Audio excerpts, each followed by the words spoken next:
बिस्मिल्लाहिर्रहमानिर्रहीम, अस्सलाम वालेकुम, good morning and welcome to morning at home. I hope कि आप सबका वीकेंड खुशगवार गुजरा होगा और आपने फैमिली के साथ और फ्रेंड्स के साथ एंजॉय किया होगा। अच्छा, मैंने इस वीकेंड पे व्यूअर्स एक मूवी देखी। उस मूवी तो काफ़ी लंबी थी, लेकिन उसका एक जनरल जो एक उसके अंदर चीज़ हुई वो मैंने ज़रूर आपके साथ शेयर करनी है और उसी से आज का हमारा टॉपिक भी निकलेगा। उस मूवी में वो बेसिकली फ्रांस में एक ऐसी आग लगी, एक ऐसा बाज़ार था जहाँ पे बहुत सी जो उस ज़माने की अमीर ख़वातीन थीं और उनकी जो साथ हेल्पर्स थी, जो मेड्स थीं, और उनके बच्चे उस बाज़ार में गए शॉपिंग करने के लिए। और वो बाज़ार एक बंद जगह के अंदर था, एक बिल्डिंग के अंदर था। उस बाज़ार के अंदर गई, वहाँ पे आग लगी और ऐसी आग लगी कि सारी की सारी वो बिल्डिंग जल गई। लेकिन उस बिल्डिंग से एग्ज़िट का, यानी बाहर निकलने का एक ही रास्ता था और वो गोल घूमने वाला, जिसको हम रिवॉल्विंग डोर कहते हैं, वो था। वो दरवाज़ा फंस गया और वो दरवाज़ा किसी से खुला नहीं और बहुत से लोगों की डेथ इसलिए भी हो गई, बहुत सी ख़वातीन की और बच्चों की, क्योंकि वो वहाँ से निकल नहीं पाए, क्योंकि वो दरवाज़ा ब्लॉक हो गया और कोई एग्ज़िट नहीं था। लोग वहाँ पे फंस गए और फिर एक बहुत बड़ी ट्रेजिडी रूनुमा हुई। तो व्यूअर्स, ये जानना कि एग्ज़िट का पॉइंट किसी भी जगह पे कहाँ है, स्पेशली जो लोग अपार्टमेंट बिल्डिंग्स में रहते हैं या ऐसी जगह पे रहते हैं जहाँ पे बहुत से लोग एक ही जगह पे, फॉर एग्जांपल जैसे जॉइंट फैमिली सिस्टम में ऐसे भी होता है कि 12-12, 14-14 लोग भी एक ही घर में, 16 लोग भी एक ही घर में रहते हैं। तो आपको पता होना चाहिए कि बाहर निकलने के महफूज तरीके से कौन से दरवाजे या कौन से एग्ज़िट्स हैं।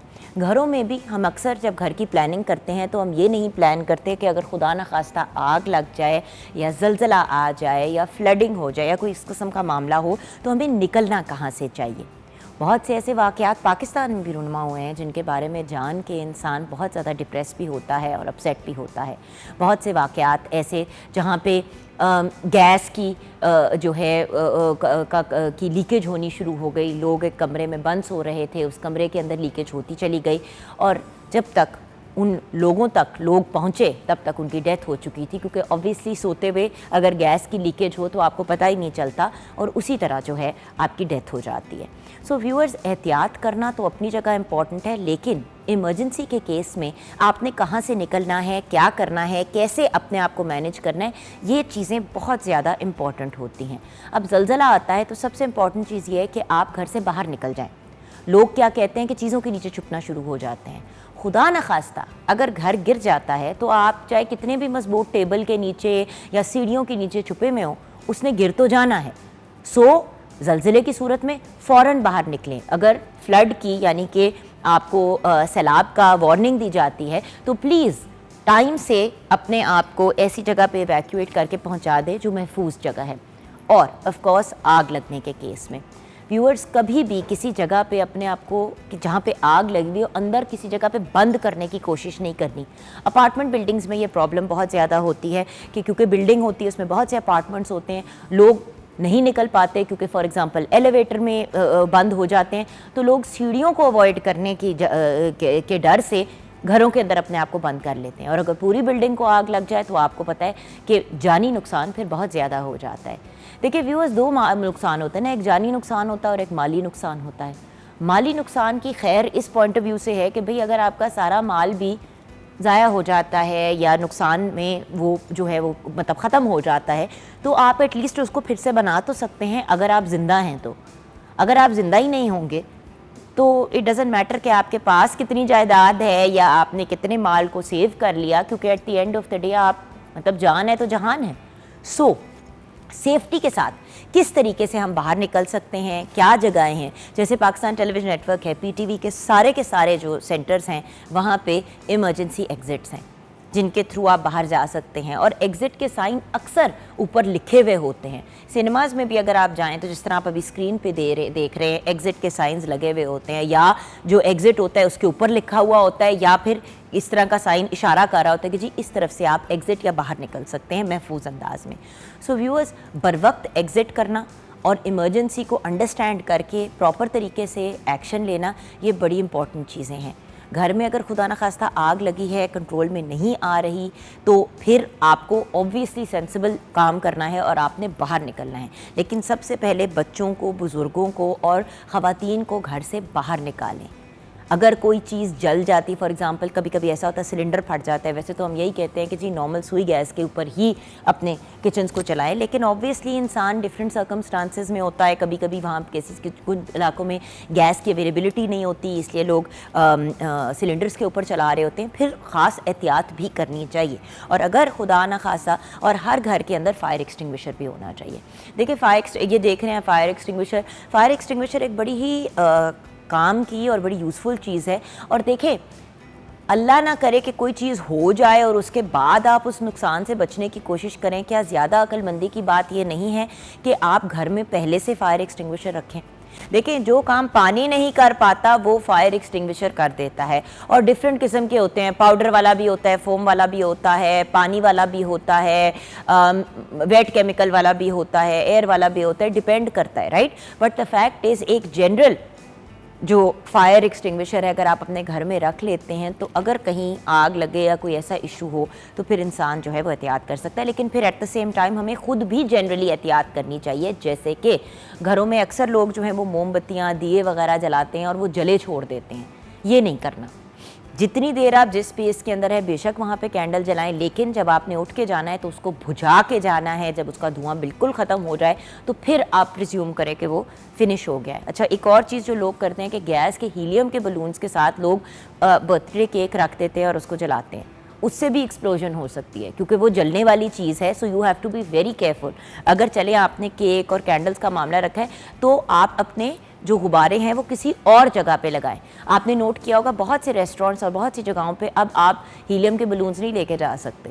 पिछले दिनों एक 5 स्टार होटल में एक आर्टिस्ट की काफ़ी लड़ाई हुई कि उन्होंने कहा कि जी मेरी बर्थडे है, मेरे अम्मी अबू जो है वो मेरे लिए बलून्स लेके आए हैं और केक वगैरह लेके आए, आप लाने क्यों नहीं दे रहे। तो उन्होंने आगे से घूम के कहा जी हम आपको परमिशन नहीं दे सकते, ये फायर हैज़र्ड है।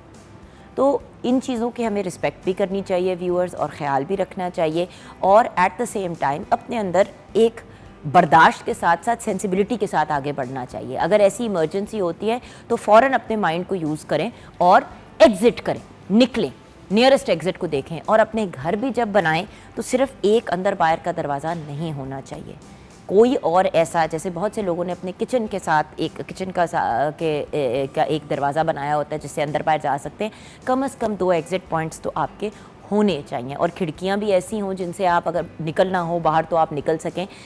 ये वो चीज़ें हैं जिनके बारे में हम सोचते नहीं हैं, जब होता है कुछ इस किस्म का तो फिर समझ नहीं आती कि क्या करें। तो it's better to be prepared. तो व्यूअर्स बढ़ते हैं अब अपनी शेफ़ के पास। शेफ़ आमना इलियास हमारे साथ हैं। अस्सलाम वालेकुम। वालेकुम अस्सलाम, कैसे हैं आप? बिल्कुल ठीक है, बड़े गौर से आप बातें सुन रही हैं। जी, आपको पता है किचन रिलेटेड है और ये सारी चीज़ें गाइडलाइन भी इसके बारे में हमें खुद दी जाती है। देखो किचन रिलेटेड है, घरों में अक्सर ऐसा होता है कि कोई चीज़ जलाई हुई होती है, पर्दे जो हैं उनको आग लग गई, पर्दे अक्सर सिंथेटिक होते हैं, पूरे घर को आग लग गई। अगर फायर एक्सटिंग्विशर हो तो इससे ज़रा बेहतर हो जाता है। लोग क्या करते हैं कि खिड़कियाँ खोल देते हैं, मज़ीद और ऑक्सीजन आना शुरू, तो आग वो और भड़कनी शुरू हो जाती है, फिर लोग चीजें ऊपर फेंकना शुरू कर देते हैं आग को खत्म करने के लिए। देखिए खत्म होने की बजाय और बढ़नी शुरू हो जाती है।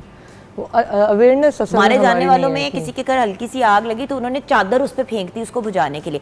अच्छा, चादर से बुझ जरूर जाती है अगर वो आप उसको दबा के बंद करें। उन्होंने ऊपर से फेंक दी और वो बाहर निकल गई, वो चादर को और ज्यादा आग लग गई और वो और आग फैलना शुरू हो गई। So the point is viewers, you have to be sensible. और ये सारी चीज़ें हम ऑनलाइन यूट्यूब वगैरह पे देख सकते हैं। जैसे पिछले दिनों जब सैलाब आने का एक खदशा था, डर था, तो हमने आपको बताया था कि भाई अगर फ्लड कैंप बना हुआ है और अनाउंसमेंट्स हो रही हैं आपके इलाके में कि आप अपनी जगह से मूव करें तो प्लीज़ मूव कर जाए। हम ना चीज़ों के पीछे आमना घर के अंदर आग लगी हुई है, लोग अपनी वो दराजों में से ज्वेलरी निकाल रहे हैं, ये कर रहे हैं, और उस ज्वेलरी का क्या फायदा अगर आप जिंदा जान ही नहीं है तो। ओके, तो आज हम बना क्या रहे हैं? सिंगापुरियन राइस बना रहे हैं हम। बड़ी फेवरेट होती है बड़ों की भी, बच्चों की भी, और गर्मियों की छुट्टियां भी अब अल्लाह का शुक्र है खत्म होने को है, तो बच्चों को थोड़ी सी ट्रीट्स हम दे सकते हैं। तो इसके लिए आपको पता है कि 3 डिफरेंट स्टेप्स में हम करेंगे। ग्रेवी बनाएंगे एंड देन फिर उसके साथ नूडल्स और जो उसकी मायो सॉस है, फिर उसके बाद असेंबलिंग होगी। मैं आपको स्टेप बाय स्टेप बता देती हूँ। ग्रेवी की मैं पहले आपको इंग्रेडिएंट्स बता देती हूँ। इसके लिए आप चिकन बोनलेस ले लेंगे, ½ kg लिया है मैंने, और फिर आप सोया सॉस ले लें 1 टेबल स्पून, सिरका ले लेंगे 1 tablespoon, salt to taste आप लेंगे, रेड चिली पाउडर है ½ टीस्पून, और लहसुन पिसा हुआ ले रही हूँ मैं 1 टेबल स्पून है ये भी काली मिर्च पाउडर, हाफ़ टी स्पून, और हॉट सॉस है 1 टीस्पून। इसमें केचप आप ऑप्शनल है, वैसे हाफ़ कप आप ऐड करना चाहें तो उसमें इसकी अच्छी ग्रेवी बन जाएगी। इसमें हम ऑयल ले लेंगे, इसका मैं मेथड आपको बता देती हूँ। ऑयल ले लेंगे, उसमें हम लोग गार्लिक को सौते कर लेंगे और फिर उसके साथ हम इसमें अपना चिकन ऐड करेंगे। थोड़ा सा जब वो कुक हो जाएगा देन हम उसके अंदर अपनी जो सॉसेस हैं, सोया सॉस, चिली सॉस और विनेगर, ये ऐड करेंगे। और जब भी आपको लगेगा कि चिकन कुक होने की तरफ आ रहा है देन इसके अंदर हम लोग केचप ऐड कर देंगे। इसको फिर हम सेट असाइड कर देंगे। थोड़ी देर बाद हम जब इसको यूज़ करेंगे then stir fry vegetables and noodles की तरफ आ जाते हैं। उसके लिए मेरे पास नूडल्स हैं बॉइल्ड 250 ग्राम ली हैं, और ऑयल ले लेंगे 2 टेबल स्पून। इसके साथ मैंने शिमला मिर्च, बंद गोभी और गाजर, ये मैं हाफ़ कप ले लें, 1 कप ले लें, जितनी वेजिटेबल्स आपको पसंद हैं। स्प्रिंग अनियन लेंगे 1/4 cup, salt, black pepper and soya sauce. इसके साथ भी इस तरह ही करना है कि ऑयल लेंगे, उसके अंदर आप थोड़ा सा गार्लिक अगर ऐड करना चाहें तो देन इट्स ओके। उसके साथ हम वेजिटेबल्स डालेंगे, सौते करेंगे, और साथ में फिर नूडल्स डाल के उनको सॉस ऐड करके उसको हम लोग अच्छी सी, वो थोड़ी सी सॉसी हो जाएगी, उसको टॉस करके उसको भी हमने रख लिया। एंड देन मायो सॉस है, बहुत ईजी है, उसका कुछ भी ऐसा नहीं है। केचप ले ली, चिली सॉस ले लेंगे, एंड उसमें आप चाहें तो हॉट सॉस थोड़ी सी ऐड कर लें, और मायोनीज एंड केचप, इसको आप करके उसके बाद इसकी असेंबलिंग है। राइस बॉइल्ड हमारे पास है, बेस में राइस ऐड करने हैं, देन फिर मायो सॉस, फिर उसके बाद stir fried vegetables and noodles, और उसके बाद फिर हम लोग इसमें जो हमारी चिकन की ग्रेवी है वो ऐड करेंगे। आपको पता है इसकी फिर वो लेयरिंग, जब वो फिर हम इसको निकाल के सर्व करते हैं तो वो एक बच्चों को अच्छा व्यूअर्स, अगर आप ये देखें तो देखेंगे यहाँ पे हमारे पास बंद गोभी भी है, हमारे पास शिमला मिर्च भी है, हमारे पास गाजर भी है। जैसे कि उन्होंने कहा हाफ कप या फुल कप, अगर आप फुल कप वेजिटेबल्स का यूज़ कर लेते हैं तो एटलीस्ट बच्चों की एक वेजिटेबल का कंटेंट जो है वो अंदर चला जाता है। एंड द पॉइंट इज़ वही चीज़ है ना कि बच्चों को हमने सब्जियां और फल मैक्सिमम खिलाने हैं। तो आपने स्प्रिंग अनियंस भी डालने हैं, so lots of vegetables are going on it. और भी अगर आपने कोई सब्जियां डालनी है, आप मशरूम्स भी इसके अंदर डाल सकते हैं, ऑलिव्स ले सकते हैं, पीस ले सकते हैं, मटर भी डाल सकते हैं। So lots of vegetables and वो डालें ताकि एटलीस्ट उसके अंदर जो गुड कार्ब्स का कंटेंट है वो बच्चों को। हम किसी ऐसी चीज़ को भी व्यूअर्स जिसको हम कंसिडर करते हैं to be not such a healthy option, हम उसको भी हेल्दी की तरफ लेके जा सकते हैं। आपने नूडल्स की मिकदार कम कर दी और आपने उसके अंदर वेजिटेबल्स ज़्यादा डाल दी, या जो आपने राइस बनाए वाइट राइस के अंदर आपने जो है उसमें भी थोड़ी सी वेजिटेबल्स डाल के टॉस कर दिया। देखिए बच्चे जो है ना वो एज सच व्यूअर्स नहीं नोट करते, वो तब नोट करते हैं जब आप अलहदा से उन्हें कहें कि ये लो भाई गोभी खा लो या ये लो जी बैंगन खा लो। बट जब आप उनको खाने की कॉम्बिनेशंस में डाल के देते हैं ना, जैसे नूडल्स बच्चों को पसंद है, चाइनीज़ खाना जनरली बच्चों को बड़ा पसंद होता है, सिंगापुरियन राइस इन सारी चीज़ों को कवर करती है। सो वेजिटेबल्स एंड थोड़े से उसके अंदर वेजिटेबल्स की मिकदार बढ़ा दे तो वो हेल्दी की तरफ चला जाता है। तो उस ब्रेक की तरफ जाएंगे। ब्रेक के बाद जब वापस आएंगे तो आज एक और बड़ी इंपॉर्टेंट चीज़ के बारे में बात करना चाहूँगी, वो है बर्दाश्त की और सब्र की। सब्र और बर्दाश्त यानी कि पेशेंस और टॉलरेंस के बारे में हम बात करेंगे ब्रेक के बाद।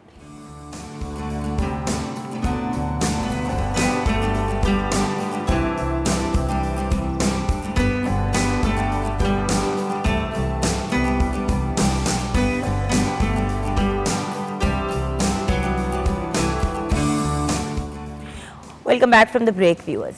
जैसे कि अभी शो की शुरुआत में व्यूअर्स आपसे एग्ज़िट की बात की कि भाई हमें इमरजेंसी एग्ज़िट का पता होना चाहिए। एक ऐसी चीज़, कल मैंने मूवी देखी, मुझे उससे ख्याल आया कि भाई ये एक ऐसी चीज़ है जिसके बारे में हम कभी बात ही नहीं करते, इस पर करनी चाहिए। सेकंड चीज़ जो अगेन ओवर द वीकेंड मेरी नज़रों से गुजरी, जिस पे मैं बहुत ज़्यादा परेशान भी हुई और कंफ्यूज भी हुई कि ये क्या हो रहा है, बट दैन इस किस्म के वाक़यात बड़े रेगुलरली हम देखते हैं जब सेल सीज़न या जब कोई भी चीज़ अपनी नॉर्मल प्राइस से बहुत कम कीमत पे बिक रही होती है।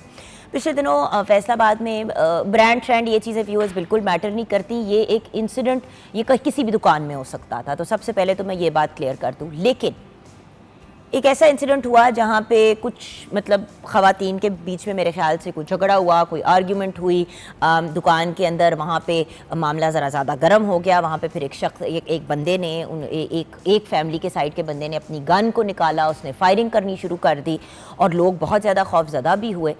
और देखे व्यूअर्स, किसी भी इंसान को हक़ नहीं है कि वो किसी और इंसान के बारे में वर्बली मुँह से भी कोई बात करे।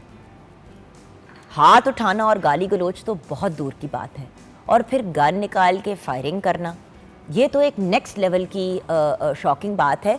और आप ये देखें कि व्यूअर्स, ये नहीं है कि कोई मतलब ऐसी कोई प्रोटेस्ट हो रही थी, कोई ऐसी चीज़ हो रही थी। शॉपिंग के लिए जाना और फिर इस तरीके से बिहेव करना, ये तो बहुत ही मतलब एक अजीबो गरीब किस्म का मामला है। और इसके ऊपर ज़रूर मैं बात करना चाहूँगी कि ऐसी क्या बात है, क्या हमारे अंदर बर्दाश्त ख़त्म हो गई है, हमारे अंदर पेशेंस ज़ीरो हो गई है, हमें क्या पता नहीं है कि लॉज क्या इन प्लेस हैं, क्या चीज़ सही है, क्या चीज़ गलत है। खैर, हमने इनवाइट किया है हसन हैदर साहब को। आप एक कॉर्पोरेट ट्रेनर भी हैं, कॉर्पोरेट कोच हैं, कंसल्टेंट हैं, ऑडिटर हैं, रिसर्चर हैं, मोटिवेशनल स्पीकर हैं। अस्सलाम वालेकुम हसन साहब। इनके साथ हमें ज्वाइन किया है मेरी परवेज़ ने। आप माहिर नफ्सियात हैं, you're psychologist and a corporate wellness consultant. मैंने सोचा कि आज उन दो लोगों को बुलाते हैं जिनसे ये बात पर्टेन करती है, दोनों एस्पेक्ट्स की बात करेंगे। ऑब्वियसली मेन चीज़ तो यही है कि हमारा अपना रद्द-ए-अमल क्या होता है जब हम किसी दुकान के अंदर जाते हैं। लेकिन ऑब्वियसली किसी भी दुकान के अंदर कोई लॉज, कोई रूल्स इन प्लेस तो होने चाहिए कि मतलब दुकान के अंदर गन कैसे आ गई, और अगर लड़ाई हो रही थी तो वो पहले ही क्यों नहीं कंट्रोल हुई। अगर वो इतनी ज़्यादा वो आउट ऑफ कंट्रोल हो गई थी तो उन ऐसे लोगों, यूजुअली बाहर के ममालिक में अगर कहीं मुँह मारी या ऊंच नीच होती है तो आपको क्या कहा जाता है कि आप बाहर चले जाएं, कि प्लीज़ लीव द शॉप। तो अंदर ही एक तमाशा चल रहा है, उसकी वीडियोज़ भी बन रही हैं, एक गाली गलोच, हाथापाई। जी मेरी, आई थिंक इतना एक कंफ्यूजिंग सा मैटर इसलिए मुझे नहीं लग रहा और कोई सरप्राइजिंग नहीं लग रहा, क्योंकि पहली बात है कि हमारे साथ पहली दफ़ा हुआ नहीं है, हम पहली दफ़ा इसको खबर में देख नहीं रहे हैं। मतलब गन और फायरिंग चलो यस, बट अदरवाइज सेल है और थप्पड़, गालियां, मुक्के, बच्चे बीच में कुचले जा रहे हैं, ये तो हम पहले भी आम तौर पर काफी सालों से देख बिल्कुल देख रहे हैं। तो मेरा ख्याल है कि सरप्राइजिंग नहीं है। और मुझे अब एक थोड़ा सा angle I think it's about कि अच्छा, पहला एक एस्पेक्ट जो मेरे जहन में आता है कि उसको रोका भी जा सकता था, वीडियोस बन रही हैं, चीज़ें हो रही हैं, वहाँ पर आपके पास स्टाफ भी है, आप लोगों को रोक भी सकते हैं। एक लड़ाई, कॉन्फ्लिक्ट एक शुरू हुई है चीज़, वहाँ पर भी आप उसको कंट्रोल कर सकते थे। बट आई थिंक कि हम लोग बहुत इंजॉय करते हैं वायलेंस को अपने सामने होता हुआ देखता भी। भाई किसी को मार पिट रही है या किसी की हाथापाई हो रही है, एंटरटेनिंग है। आप में इतनी वो है कि आप वीडियो बना ले लेकिन आप जाके मसले को नहीं हल करना चाहते। देखिए ये एक मेंटालिटी है। बिल्कुल, अल्लाह माफी दे, कोई एक्सीडेंट हो जाता है, लोग 1122 को फोन नहीं करते, वो वीडियो बनानी शुरू कर देते हैं। भाई हम इतने ज़्यादा अपनी सोशल मीडिया फॉलोइंग को बढ़ाने में ऑब्सेस्ड हैं कि हमें इस चीज़ का एहसास ही नहीं है कि हम किस चीज़ को पब्लिसाइज कर रहे हैं। बिल्कुल। अच्छा, इसमें मैं कुछ ऐड करना चाहूँगा कि सर। असल प्रॉब्लम जो है ना वो तरबियत का है बेसिकली, कि हमारी जो तरबियत है वो किस एंड पे जा रही है। तालीम तो है, तरबियत का फुकदान होने की वजह से फ्रस्ट्रेशन बढ़ती जा रही है, ओवरऑल इन्फ्लेशन का भी इम्पैक्ट है नो डाउट में, और प्लस लोगों के लिए जहन में होता है कि जी ये सेल लगी है और पूरे साल के कपड़े हम लोग ऑन बोर्ड करें और जो है ना स्टॉक अपने पास रख लें। कुछ ऑनलाइन के हवाले से भी ख़वातीन भी चाह रही होती हैं कि हम लोग बिज़नेस कर लें, बिकॉज अर्निंग का सोर्स वो ढूंढ रहे होते हैं। And this is the golden opportunity कि कोई भी ब्रांड अगर कोई 50% ऑफ लगाता है, और वो अपनी तरफ से ब्रांड वाले भी ये चाह रहे होते हैं कि अपना स्टॉक मैक्सिमम निकाल दें, क्योंकि जब वापस लाना होता है तो उसकी लॉजिस्टिक कॉस्ट उनको पड़ रही होती है। हाँ। तो बेहतर है कि वहाँ पे गिव अप कर दें और मैक्सिमम लोगों में दे दें और नया स्टॉक जो है ऑन बोर्ड। और बात ये कि क्योंकि वो एक ब्रांडेड चीज़ होती है तो किसी ने अगर उसको ख़रीद भी लिया, अब वो 50% ऑफ पे उन्होंने ख़रीदा है, अगर वो 20% ऑफ पे भी बेचते हैं तो वो फिर भी प्रॉफिट में रहते हैं। फिर भी प्रॉफिट में। तो इस तरह से अब रही बात ये कि पेशेंस दोनों एंड पे देखनी पड़ेगी।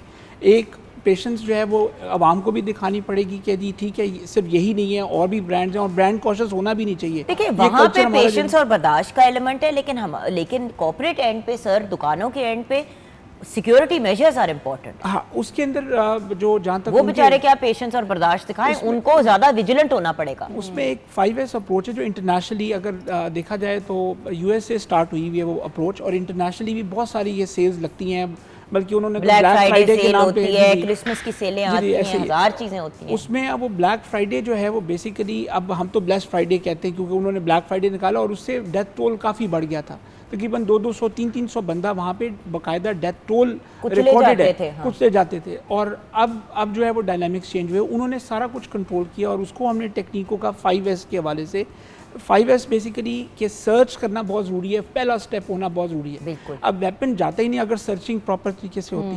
साइलेंस होना बहुत ज़रूरी है। दूसरा एस जो है वो ये कहता है कि जी आप साइलेंस कंट्रोल करें उसको, अगर कोई इन केस पकड़ा जाता है तो वहाँ पे क्योस क्रिएट नहीं करना कि भाई इसके पास वेपन है, शोर मचा दे चीज़ें, ताकि ये क्योटिक हो, लोग भागने की कोशिश करें। उसको साइलेंस की तरफ लेके जाना है। और इसी तरह फिर अगला एस जो है वो बेसिकली आपको सिक्योर करना है उस एरिया को भी, उस बंदे को भी, ताकि ये वो कहीं वायलेंस में किसी को हिट ना कर दे, नुकसान ना कर दे। ये देखिए कि ऊपर करके भी आप अगर फायरिंग कर रहे हैं, आप एक दुकान में मंजिलें होती हैं दुकानों की, ऊपर वाले किसी को लग जाए, मतलब गन निकाल के चला तो दी, ये नहीं सोचा कि जो आप कर रहे हैं उसका किसी इंसान की जान जा सकती। चौथा स्टेप है सेग्रीगेशन करना, उस मामले को साइड पे सेग्रीगेट कर दें। इवन मर्द और ख़वातीन को भी सेग्रीगेट किया जा सकता है, ताकि ये वो चीज़ें सारी इतनी ख़वातीन और बच्चों तक ना पहुँचे, क्योंकि अक्सर बच्चे भी कुछ ले जाते हैं। अब देखें ना, वो जो मैं इमरजेंसी एग्जिट वाली बात कर रही थी सर, वो यहाँ पे भी अप्लाई करती है, क्योंकि जब आप सिक्योर कर रहे हैं तो आप पहले उन लोगों को तो बाहर निकालें ना जो बिल्कुल ही, जिनका कोई ताल्लुक नहीं है इस मामले से, और मसले को कंट्रोल में लेके आए। अवाम भी है, वीडियोएं भी बन रही हैं, उधर से हर नुक्कड़ से आवाज़ें आ रही हैं। इट वॉज, मेरी तो रूह कांप गई थी। देखे, मैं अपने बच्चों में, अपनी बेटी को, अपने बेटों को दुकानों में लेके जाती हूँ, कभी हमने कुछ खरीदना होता है, कभी बच्चों की चीज़ें, कभी ईद, कोई 100 दफ़ा बंदा घर से बाहर निकलता है। बंदा क्या करे, अब घर से भी निकलना छोड़ दे जी। और पांचवा स्टेप है बेसिकली सेफ गार्ड करना है चीज़ों को भी, और प्लस अवाम को भी जहाँ पे और बैठे हुए हैं। अगर खुदा ना खास्ता वो फायरिंग किसी बच्चे को लग जाती, किसी को हो जाता, we need to secure and safeguard in that context too. तो जो पहला स्टेप है सर्च वाला, वो एलिमेंट वहाँ पे बहुत बड़ा मिसिंग था। ये वेपन गया कैसे अंदर, क्या मेटल डिटेक्टर्स नहीं लगे हुए थे, क्या सिक्योरिटी गार्ड्स ऑन बोर्ड नहीं थे।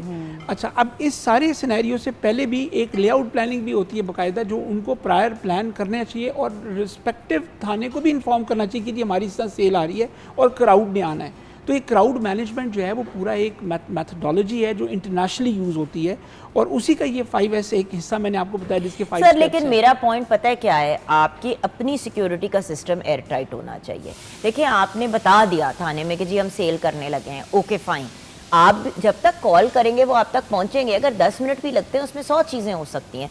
अब मोस्ट दुकानों के बाहर एक सिक्योरिटी गार्ड होते हैं, या मैक्सिमम 2 होते हैं।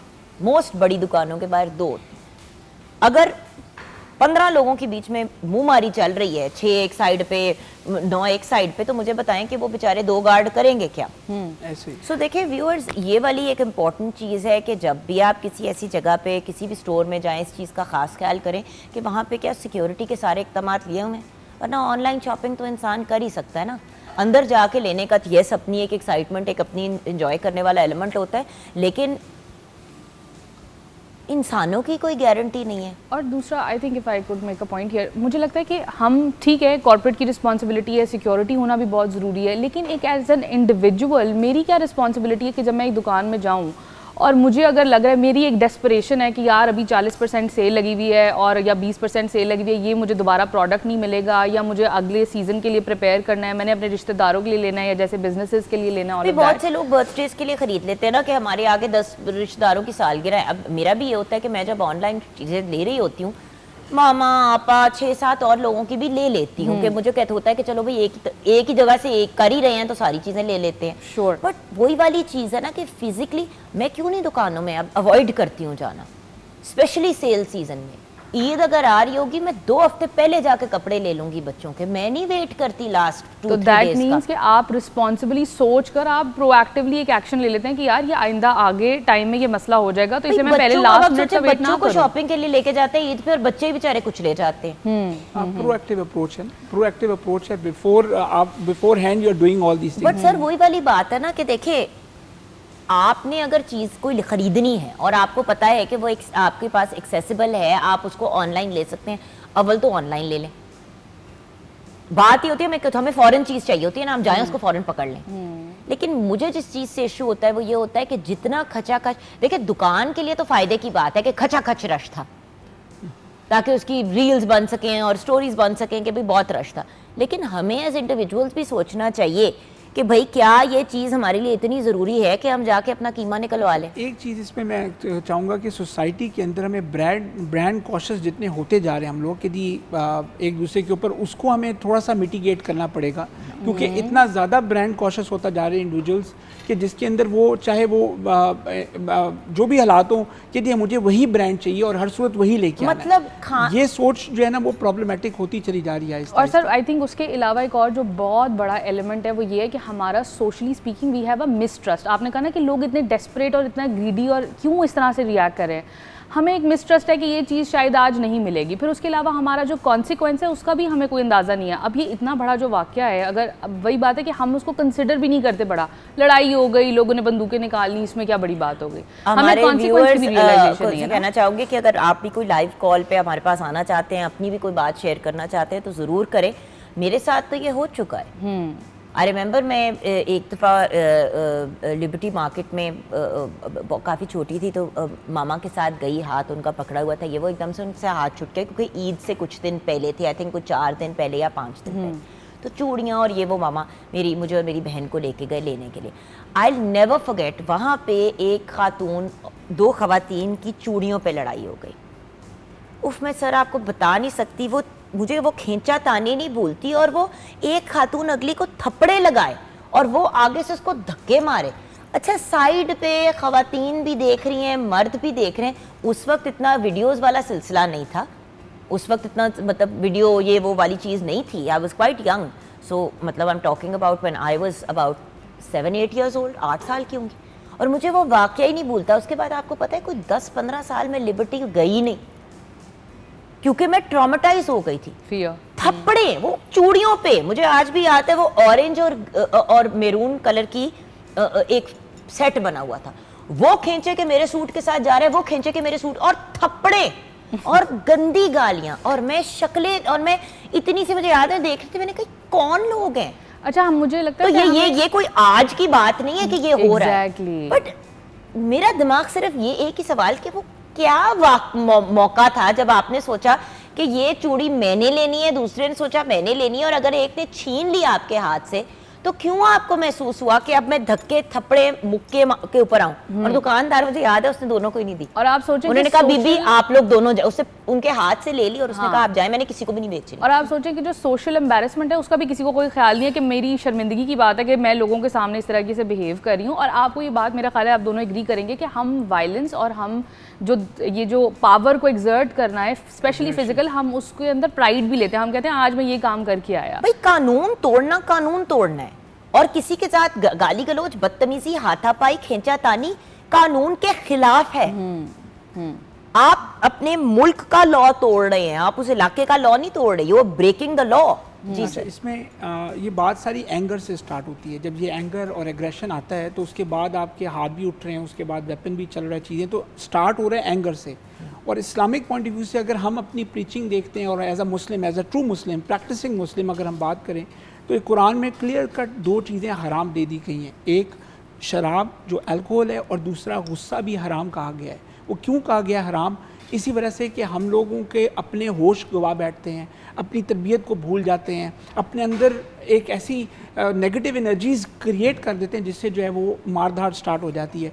तो अगर जो इस्लामिक पॉइंट ऑफ व्यू से जो सही तरीके से इस्लामिक फॉलोइंग अगर कोई करता है, या वो समझता है कि अच्छा सच्चा मुसलमान है, तो उसको जिस तरह अगर वो शराब को नहीं पीता तो इस तरह उसको गुस्सा भी नहीं करना, गुस्सा ना करने की बात। I agree with you, but देखिए Pakistan is not a country made of just Muslims. Pakistan में हर मज़हब के लोग हैं, और अगर हम हर मज़हब के पॉइंट ऑफ व्यू से देखें तो हर मज़हब में यही बात कही जाती है कि टॉलरेंस, बर्दाश्त, गुस्से को कंट्रोल करें, पहले आपने नहीं हाथ उठाना, ये सारी चीज़ें। बात अल्टीमेटली वही वाली बात हो जाती है ना व्यूअर्स के, एज ए ह्यूमन बीइंग, एक इंसान होने के नाते आपके अंदर कितने लेवल ऑफ इंसानियत है। अच्छा, एक कॉलर है हमारे साथ। अस्सलाम वालेकुम। क्या हाल है आपके? मैं बिल्कुल ठीक हूँ। निदा जी, निदा, हम बात कर रहे हैं बर्दाश्त की, और स्पेशली ये जो हम बहुत ज़्यादा देख रहे हैं, ये मतलब फैसलाबाद में तो चले एक इंसिडेंट हुआ, बट जनरली आए दिन कोई ना कोई ऐसी वीडियो वायरल हो जाती है, तो ये क्या मसला है? मसला ये बड़ी डिसअपॉइंटिंग सी एक सिचुएशन थी, क्योंकि पेशेंस बिल्कुल लोगों में ख़त्म हो गई है। इतनी फ्रस्ट्रेशन है कि लोगों का बिल्कुल अपने रिएक्शन के ऊपर कंट्रोल नहीं है। तो इसका एक बड़ा गलत इम्पैक्ट पड़ता है आपके अपनी पर्सनैलिटी के ऊपर भी और सोसाइटी के ऊपर भी। तो लोगों को पेशेंस से काम लेना चाहिए, उनको अपने नर्व के ऊपर कंट्रोल होना चाहिए। अगर आपको लगता है कि आप ऐसी सिचुएशन में नहीं खुद को कंट्रोल कर सकते तो और भी बहुत सी फैसिलिटीज हैं जिनको आप अवेल कर सकते हैं। जैसे कि आप अगर शॉपिंग को ही ले लें पर्टिकुलरली, तो आप ऑनलाइन शॉपिंग कर लें ताकि आप इस तरह की सिचुएशन में खुद को डालें ही ना। दूसरी बात ये कि भाई आपको एक चीज चाहिए, चले वो आपको नहीं मिली, क्या उस चीज की इतनी वर्थ है आपकी जिंदगी में कि आप थप्पड़, मुक्के, घूंसे, घर, मतलब आपके साथ जो मर्द आए हुए हैं वो गोलियां चला रहे हैं, मतलब क्या हो गया हमें एज अ नेशन? बिल्कुल, ये बहुत ही एक अजीब सी सिचुएशन थी और मेरा तो ख्याल यही है कि लोगों को अपने नर्व के ऊपर कंट्रोल रखना चाहिए और इस तरह की किसी भी सिचुएशन को अवॉइड करना चाहिए जहाँ पे उनको लगता है कि वो अपना जो है कंट्रोल नहीं कर सकेंगे एंगर को। बिल्कुल, thank you so much for calling. Thank you Nida ji, क्या कहेंगे? टॉलरेंस और इनटॉलरेंस के अंदर फ़र्क क्या होता है? यही फ़र्क है ना कि आप जिस चीज़ को डिसएग्री करते हैं, डिसअप्रूव करते हैं, हम उसकी बर्दाश्त करें। मेरा ख्याल है कि ये तो जो फिजिकल एग्रेशन है वो एक सरफेस लेवल चीज़ है जो कि थोड़े अरसे के बाद निकलती है, लेकिन जो आपका माइंडसेट है, जो आपकी इमोशनैलिटी है, वो पहले मैटर करती है। छोटी छोटी सी बात है, एक कॉमन एग्जाम्पल ये कि हम कहते हैं कि यार लाइक माइंडेड लोग ढूंढ रहे हैं हम, और अगर लाइक माइंडेड लोग नहीं मिलते तो हम उनके साथ बात करना पसंद नहीं करते, सोशलाइज करना पसंद नहीं करते। अगेन सोशल मीडिया की अगर थोड़ी सी एग्जांपल दूं तो हमारे पास ये एक्सेस है कि आप लाइक, शेयर, ब्लॉक, रिस्ट्रिक्ट ये सब कुछ कर सकते हैं, लेकिन रियल लाइफ के अंदर आप ये नहीं कर सकते। और हमारा जो ओवर टाइम एक पैटर्न बन रहा है वो यही है कि अच्छा अगर कोई चीज़ पसंद नहीं है तो एस्केप करो, वहाँ से निकलो, उसको ब्लॉक करो। भाई और यहाँ पे नहीं हो सकता। यहाँ पे एक और चीज़ है सर, आपने नोटिस किया ट्रैफिक, ये क्लासिक एग्जाम्पल है इसी बिहेवियर का। इसी बिहेवियर का अगर आप एक और एग्जांपल लें, जा रहे हैं, किसी ने किसी को गलत तरीके से कट कर दिया, या चलो कोई मतलब मुझे again an incident that I remember, गाड़ी में जा रही थी तो एकदम से ना जो सीधे हाथ पे, जो राइट पे गाड़ी थी, उसने ना लेफ्ट की तरफ हमारी तरफ किया।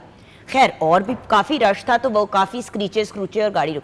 अच्छा, मेरी गाड़ी में जो ड्राइवर थे उस वक्त, वो गाड़ी से उतरे और उसको जाके मारने लगे। मैंने कहा 1 मिनट, मैंने कहा आपको किसने कहा उतरने के लिए? बाजी आपने देखा नहीं गाड़ी का नुकसान, ये वो वटेवर। खैर मैं उतरी, वो जो गाड़ी चला रही थी खातून, वो बड़ी भुतलाई हुई थी। मैंने कहा क्या हुआ? कहती है बिल्ली का बच्चा सामने से गुजरा था तो उसको बचाने के लिए मैंने किया। अब अगर मैं उन खातून से ना पूछती, मौका ही ना देते बात करने का, तो बस फिर रोड पे गाली गलोच, बदतमीजी, वटेवर यही हो रहा होता ना। अब वो बेचारी तो एक जान बचा रही थी, वो बिल्ली का बच्चा बचा रही थी, इसलिए उन्होंने, वो पहली चीज उनके मुंह से ये निकली। मेरे को अब बहुत सी गाड़ियां उससे डिस्टर्ब हुई, लेकिन उस वक्त जो उनके जहन को समझ आई उन्होंने किया। उनका पॉइंट तो समझे, स्कूल में जब छुट्टी होती है, अल्लाह माफी दे, आप बच्चों को स्कूल से लेके आ रहे हैं, उस स्कूल में जहाँ पे तालीम और तरबियत दोनों दिलवाना चाह रहे हैं बच्चों को, घर ले जाके भी आपने अपने बच्चे की तरबियत करनी है, लेकिन गाड़ी में बैठते बैठते कोई 4 लोगों से आपने गाली गलोच कर ली। क्योंकि गाड़ी जब आपने बच्चों को भी पिक एंड ड्रॉप करना होता है, अल्लाह माफ़ी दे स्कूलों के बाहर जो बदमज़गी हो रही होती है। अच्छा, मैं इसी के वाक़यात इस तरह के, specially I been living in Islamabad for long, almost 21 years, वहाँ पे कोई ऐसा ट्रैफिक का इंसिडेंट उस तरह नहीं हुआ और पेशेंस कदरे बेहतर है। Islamabad is a very well controlled environment. वैसे तो अब तो खैर बहुत अच्छे हालात हो गए पूरे पाकिस्तान में, हमारी traffic police is doing a great job. Even there also here also, इधर तो बल्कि रिसेंटली जो इनिशिएटिव्स थे गवर्नमेंट के, करंट इनिशिएटिव थे इंफ्रास्ट्रक्चर के, उसके अलावा जिस तरह पुलिस, ट्रैफिक पुलिस जिस तरह कंट्रोल कर रही है, हेलमेट की सेफ्टी इंश्योर करवा रही है, there are lots of good initiative which government is doing और वो विजिबल नजर आ रहे हैं। हमें होता है ना, आपको हर चीज नजर आ रही है, इसीलिए तो अब हमें ट्रैफिक की हाथापाई, गाली गलोच वाले वाकये नहीं नजर आते। अगर यही कंट्रोल कॉर्पोरेट सेक्टर में भी ले आया जाए, मतलब दुकानों वगैरह में, तो क्या ही बात है फिर। अब रही बात इधर, यहाँ पे आके 3-4 ऐसे इंसिडेंट हुए और खड़ी गाड़ी को मेरी कई दफ़ा पीछे से कभी कोई हिट कर गया, कभी साइड का मिरर कोई तोड़ के चला गया। एक दफ़ा तो खातून और एक मोटरसाइकिल पे थी, वो बेचारी हिट हुई और गिर गई नीचे, जाके आगे साइड मिरर मेरा जो है वो हिट हुआ, टूट भी गया। लेकिन माय रिएक्शन वाज नॉट कि, हालांकि खड़ी गाड़ी को मारा उन्होंने, माय रिएक्शन वाज व्हाट कि जी आपको चोट तो नहीं लगी, छोड़ दें जो हुआ था। अब ये this is the patience we need to come up with. और सर पेशेंस, उसके अलावा इंसानियत। अब यही बात जो बिल्कुल शुरू में जब शो शुरू किया तो एक ही बात मैंने कही कि प्लीज, जान है तो जहान है, जान है तो जहान। अगर आपको कोई या किसी और को भी नुकसान हो रहा है, एक्सीडेंट होता है, तो सबसे पहले ये तो देखे कि अगला बंदा ठीक तो है कि नहीं। हमें ये पड़ी भी होती है कि हमारी गाड़ी को स्क्रैच लग गया या हमारी बाइक का कुछ टूट गया, ओ भाई इंसानियत सबसे इम्पोर्टेंट चीज है। Ego I think is something जिसकी वजह से हम बहुत ज़्यादा इसको फैंटेसाइज भी करते हैं। अना की वजह से हमें लगता है कि मतलब अगर किसी ने मेरी कोई चीज़ को ख़राब कर दिया या मेरे साथ अगर बदतमीज़ी कर दी तो मेरा रिस्पॉन्स जो है उल्टा उतना ही वायलेंट होना चाहिए। मैं किसी की बात सुन रही थी तो उन्होंने कहा कि आपसे कोई बंदा जितनी मर्जी बदतमीज़ी से बात करे, आप कोशिश यही करें कि आप उतनी ही तमीज़ से उनको जवाब दें, ताकि 1 मिनट के लिए वो भी सोचे कि शायद मैं अनरीज़नेबल हो रहा हूँ, और अगर उसको समझ ना आए तो शायद किसी और को समझ आएगी। एटलीस्ट आप वो जब हिस्ट्री में जब भी ये खबर सुनाई जाएगी तो ऐसा नहीं होगा, या कोई बात की जाएगी तो आपके पास इंसिडेंट नहीं होगा कोट करने को किसी के बारे में। आप वो पूरा जो इंसिडेंट था, अगर खातून ने जिसने जो भी जो चीज़ ले ली, अगर उसको लेने देते, मैं वैसे हाँ, लेने देते हाँ, तो ये सारी ना गुफ्तगू हो रही होती, ना इतनी वीडियो वायरल, ना कुछ और होता। देखिए ताली 2 हाथ से बजती है, नो डाउट। जिस बंदे को कहा जाता है कि आप वापस ताली ना बजाए, उसको वट जरूर चढ़ता है, लेकिन किसी ने तो इंसान का बच्चा बनना है ना। एंड में आप क्या कहेंगे सर? मैं चाहूँगा कि जो रिस्पॉन्सिबिलिटी पब्लिक एंड पे है वो भी बहुत ज़रूरी है। मैंने कुछ 5 स्टेप्स तो आपको दिए थे बेसिकली, जो कि दुकानदारों के पर्सपेक्टिव कॉर्पोरेट सेक्टर को इनिशिएटिव लेने चाहिए, किसी भी दुकानदारों, जिसमें सर्च एलिमेंट पहला बहुत क्रिटिकल है, जिसके अंदर किसी किस्म का कोई चाकू, छुरी या कोई वेपन ना अंदर जा सके, और फिर प्रॉपर तरीके से उसको उस रिस्क को मिटिगेट किया जा सके।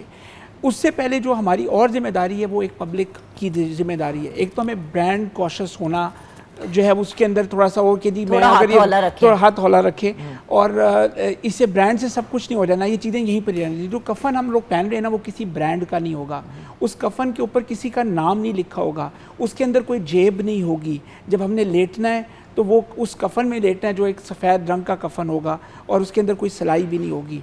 तो रिमेंबर, ये ब्रांड कॉशियसनेस जो अपने दिमाग में हम लोगों ने सोसाइटी में ज़बरदस्ती बना दी हुई है और उसको एक्स्ट्राऑर्डिनरी टूल दे दी हुई है, इसको हमें काउंटर करना चाहिए। और एक न्यूट्रल रह के करें, हर ब्रांड पहने, हर ब्रांड को अच्छा कहें, और ये नहीं कि किसी को आप एक आइडलाइज़ करके उससे कह दी मैं तो मर जाऊँगी इसके बगैर, और मैं अपने मियाँ को भी कहूँगी कि ले जाओ और गन शन ले के और मुझे ज़बरदस्ती लेके दो, और इस तरह की एग्रेशन और आ जाएगा, और मियाँ भी ख्वाहिश के पीछे बेचारा जो है कोई पता नहीं अल्लाह ना करे शहीद हो जाएगा, या बच्चे कोई ना कोई शहीद हो जाएगा। तो इसलिए इन चीज़ को हमें काउंटर करना बहुत ज़रूरी है। अगली चलें वैसे वक्त बिल्कुल खत्म हो गया। हाँ जी, मेरा ख्याल है कि हमें आदत नहीं है रिजेक्शन को एक्सेप्ट करने की। हमें आदत नहीं है कि अगर कोई डिसएग्रीमेंट हुआ है, कोई डिसअप्रूवल, अगर कोई चीज़ नहीं हमें ना कही जा रही है तो हम उसको नाइसली एक्सेप्ट कर लें। हमें लगता है कि जो मुझे चाहिए वो मुझे आज ही चाहिए, इमीडिएट ग्रेटिफिकेशन होनी चाहिए। तो वो जो इमीडिएट ग्रेटिफिकेशन है कि जो चीज़ मुझे चाहिए वो मुझे अभी हासिल हो जाए, और अगर वो नहीं मिली तो मैं गुस्सा, फ्रस्ट्रेशन, इरिटेशन वो सब कुछ जाहिर करूँ और फिर उसको फिजिकल लेवल तक लेके जाऊँ। आई थिंक कि ये बात है आपके सेल्फ अवेयरनेस की भी कि मैं ये क्यों कर रही हूँ या कर रहा हूँ, और मुझे ये कहाँ से ये माइंडसेट जो है मेरा बन रहा है। तो basically viewers, ultimately self analysis सबसे इम्पॉर्टेंट चीज़ है। देखिए, हम दुकानों, स्कूल के बाहर के ट्रैफिक या जनरल ट्रैफिक, दफ्तरों में भी बड़ी दफ़ा ऐसा होता है कि आपको प्रमोशन नहीं मिलती, किसी और को मिल जाती है। देखें, ऑफिस एनवायरनमेंट में भी अगर किसी को प्रमोशन मिले, आपको ना मिले, तो आप जाके उसको गालियाँ तो नहीं निकालते ना, या बॉस से जाके वो प्रमोशन छीनने की कोशिश तो नहीं करते। सो बात यह है कि एक डिकोरम के साथ और एक सिविलाइज्ड अंदाज में अपनी ज़िंदगी को जीना सीखें, दूसरों को देखना छोड़ें। अगर कोई बदतमीज़ी या गुस्ताखी करता है, उसने अपनी कब्र में जाना है, सो उसको अपने अमाल के ऊपर फोकस करने दें, आप अपने अमाल पे फोकस करें। मेरी आपसे रिक्वेस्ट है व्यूअर्स, क्योंकि उन्हीं बच्चों की जिनकी हम इतनी अच्छी तरबियत करने की कोशिश करते हैं, उनकी तरबियत में भी ये बर्बादी फिरती है जब वो हमें इस किस्म के मामलात करते हुए देखते हैं। छोटी सी ब्रेक की तरफ जाएंगे। हमारे गेस्ट का बहुत बहुत शुक्रिया। आगे बढ़ते हैं towards a history lesson 14 August 1947।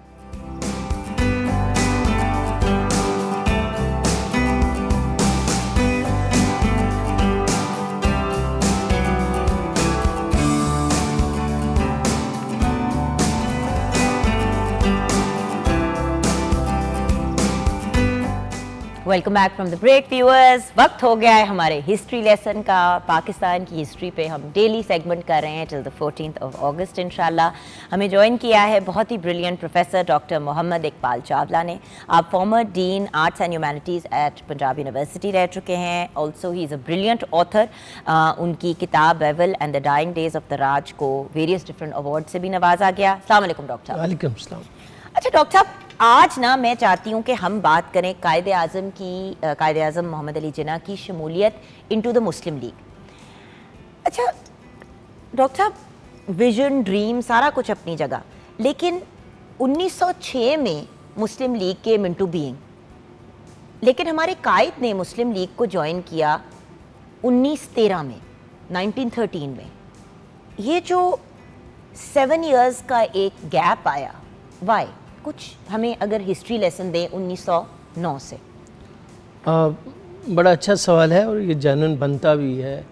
असल में कायद आज़म मोहम्मद अली जिन्ना जिन लोगों से मुतासिर थे सियासी तौर पर, वो कांग्रेसी लोग थे और कांग्रेस को वो समझते थे कि वो हिंदुस्तान की आज़ादी के लिए जदोजहद कर रही है। हिंदुस्तान एज अ कलेक्टिव, वो जब हम हिंदुस्तान बोलते हैं तो भारत नहीं है इसका मतलब, उस वक्त एक ही था, एक हिंदुस्तान पाकिस्तान जी। तो वो उसमें जब 1906 में ऑल इंडिया मुस्लिम लीग बनी तो वो चंद लोगों पर मुश्तमिल एक जमात बनी थी और कायद आज़म मोहम्मद अली जिन्ना ने शुरू से ही उनकी जो सरगर्मियाँ थी उस पर नज़र रखी। फिर 1913 में ज्वाइन होने से पहले 1910-11 से वो बाकायदा उनमें वो हिस्सा लेते रहे हैं और उनके कहने पे ही मियाँ मोहम्मद शफ़ी ने 1913 में अपने कॉन्स्टिट्यूशन में, जो मुस्लिम लीग का कॉन्स्टिट्यूशन था, उसमें तब्दीली लेकर आए और उन्होंने मुतालबा किया कि हिंदुस्तान को सेल्फ़ रूल दे दिया जाए। तो जब कांग्रेस का भी यही मुतालबा था 1906 से कि हिंदुस्तान को सेल्फ़ रूल दे दिया जाए, ख़ुद मुख्ताराना हुकूमत दे दी जाए, तो मुस्लिम लीग ने भी वो मुतालबा कर दिया।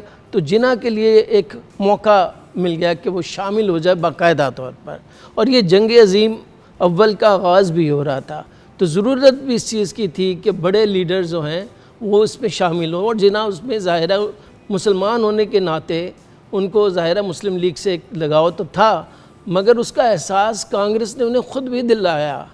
1909 और 10 के जब इलेक्शन हुए और जो मुसलमानों की मखसूस नशिस्त थी, जिन्ना को उससे मुंतखब करवाया, ना कि कांग्रेस ने जो आम नशिस्तों से उन्हें नहीं करवाया। तो ये जिन्ना जो थे वो मुस्लिम लीग में एक टाइम देखते रहे, लेकिन ज़ाहिर उनका दिल धड़कता तो था मुस्लिम लीग मुसलमान होने के नाते, उसमें वो शामिल हुए।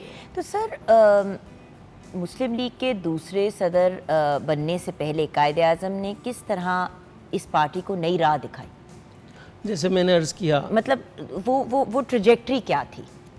मैंने जैसे अर्ज़ किया कि वो पहले दिन से ही हिंदुस्तान को, इंडिया को अंग्रेज़ों की ग़ुलामी से निजात दिलाना चाहते थे। बिल्कुल।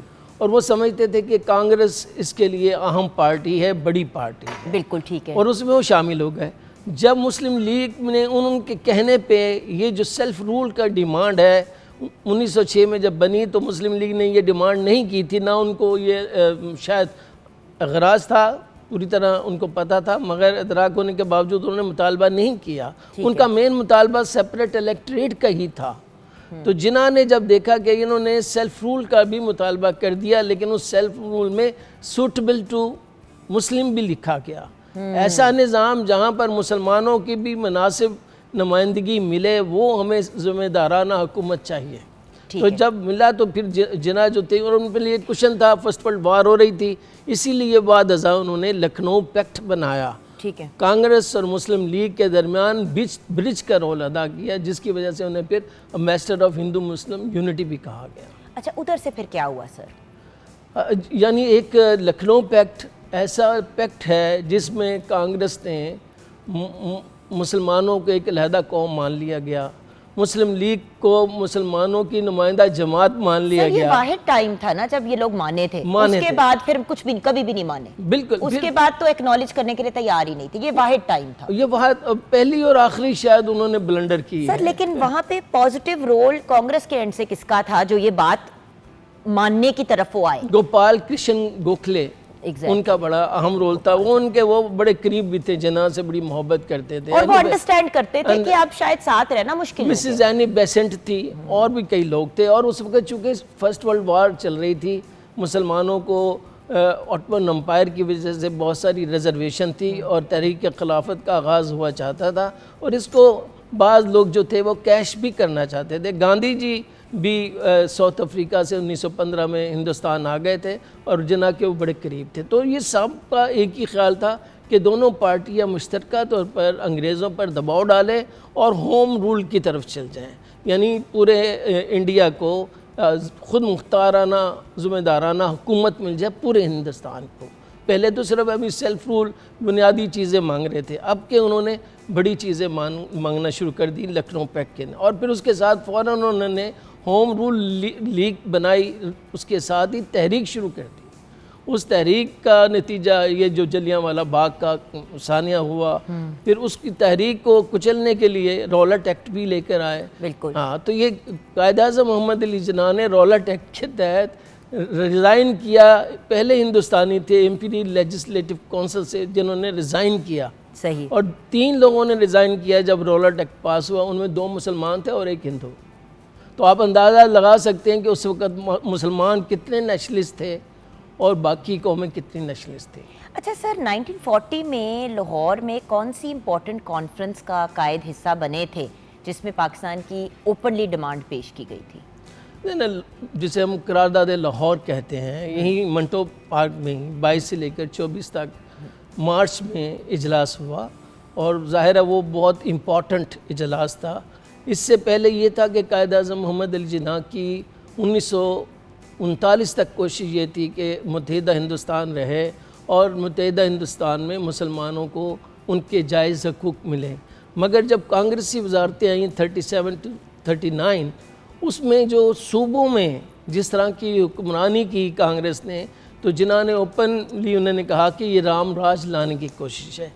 तब वो कायद-ए-आज़म ने अल्लामा मोहम्मद इकबाल के वो जो ख्वाब की तामीर उन्होंने की लाहौर में, जो उन्होंने करारदाद लाहौर पास करके ये मुतालबा किया कि हिंदुस्तान को तकसीम करके नॉर्थ ईस्ट में जिसमें असम और बंगाल शामिल है, और नॉर्थ वेस्ट में जिसमें पंजाब, सिंध, बलूचिस्तान और उसको केपी, आज केपी उसको NWFP कहा जाता है, तो इनको हिंदुस्तान से अलहदा करके एक अलहदा मुल्क बना दिया जाए।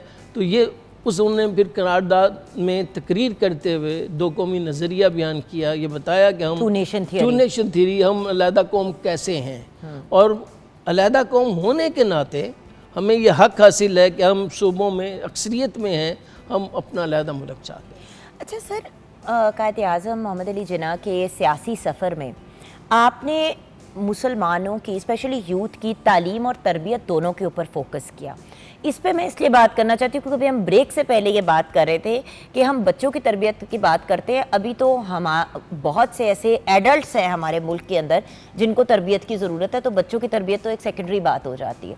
तो कायद ने बहुत ज़्यादा तरबियत पे तालीम के साथ फोकस किया, कुछ इस पर भी बात कर सकते हैं हम? जी, मैं ये आपकी यूथ को जो एक आपकी जो यूथ के साथ एंगेजमेंट थी, अब आपको पता है जोश और वरबला सबसे ज़्यादा यूथ में होता है, लेकिन आप यूथ को ये नहीं कहते थे कि पढ़ाई छोड़ दो, सारा कुछ छोड़ दो, बाहर निकलो रोडों पे। It was a very different attitude. तो कुछ इस पे भी बात करें। देखिए, कायद-ए-आज़म मोहम्मद अली जिन्ना ने 1937 तक 38 तक ख़वातीन को, जिन्हें मार्जिनलाइज ग्रुप कहा जाता है, ना स्टूडेंट्स को ना यूथ को, वो पॉलिटिक्स में लेके ही नहीं आए थे जब तक कि तहरीक पाकिस्तान शुरू नहीं हुई। अच्छा, तहरीक पाकिस्तान भी शुरू हुई तो वो एक यहाँ पर ही शायद लाहौर या फैसलाबाद का वाक़या है, यहाँ पर कन्वेंशन हुआ जिसमें यूथ भी शामिल थे, तो जिन्ना ने ख़ुद भी टिकट ख़रीदी।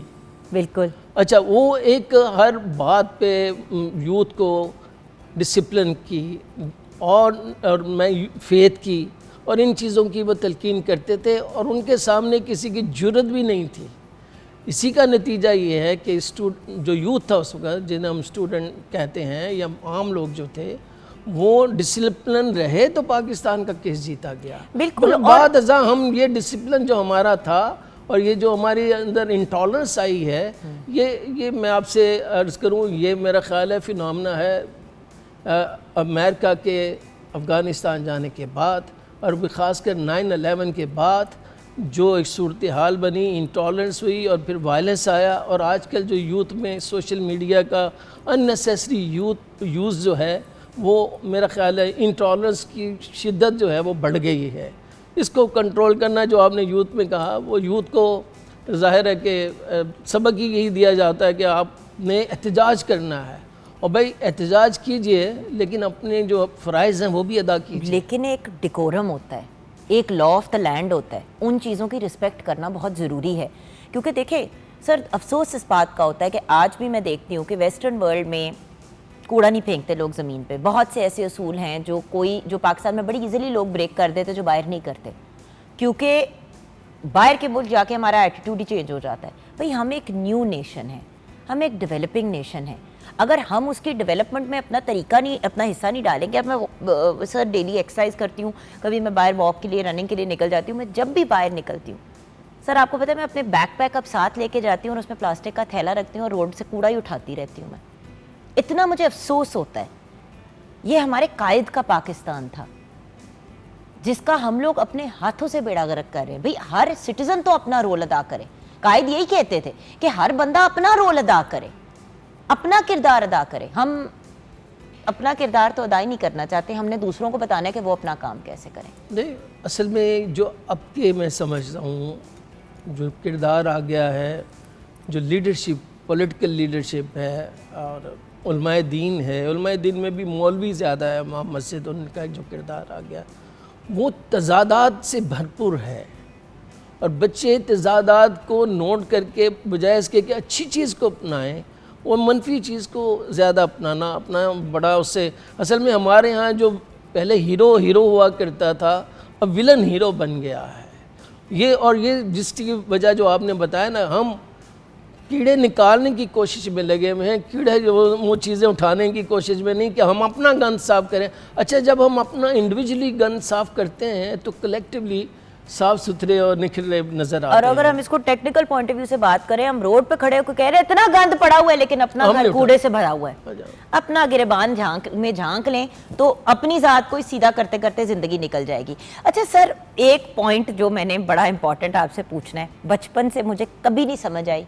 देखिए पाकिस्तान स्टडीज़ में पढ़ा, पेपर भी दिया, अल्लाह का शुक्र है पास भी हो गए, लेकिन याद कख नहीं है। मैं आपसे बड़ी ऑनेस्ट बात कर रही हूँ, शायद इसलिए क्योंकि हमें जो पढ़ाने का अंदाज़ था वो मुख्तलिफ था, वॉटेवर, बट रट्टे का सिस्टम होता था।